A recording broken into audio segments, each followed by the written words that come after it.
Up on the flat roof of Windmill Primary School in Oxford, the source of the water damage is obvious. They're going to fall into health and safety issues, and then that is a much more major impact on everybody. If you look up here, we've already got lots of damage where the building's been had water through in the past, and we can't actually afford to even decorate this at the moment. So in terms of having more substantial work doing on the school, we haven't got the money to do that. So if you got £9,000 from the new money, what could you do with that? Very little. When you're talking a big building like we are, it's a drop in the ocean, and actually we need to be having a substantial amount of money to be used for repairs and maintenance, because our own budget allocation is getting cut finer and finer every year. All the new money on new schools will go to free schools, and the Prime Minister has made new selective grammar schools a controversial priority.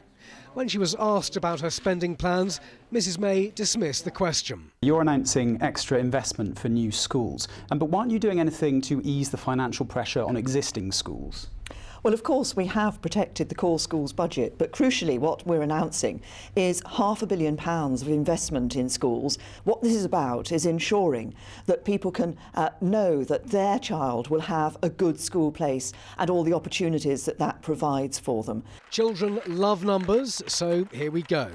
£320 million will be spent on new schools, but they will all be free schools.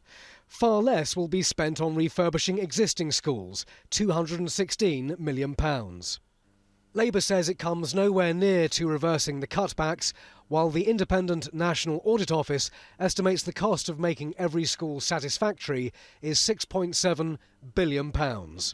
State schools are getting left out of the equation all the time. It's either academies, it's free schools, it's grammar schools, but actually probably more than 50% of the schools in this country are still state schools, and therefore we shouldn't forget about the children who are entitled to as good an education as they could possibly have who are in those schools, and that seems to be off the agenda at the moment.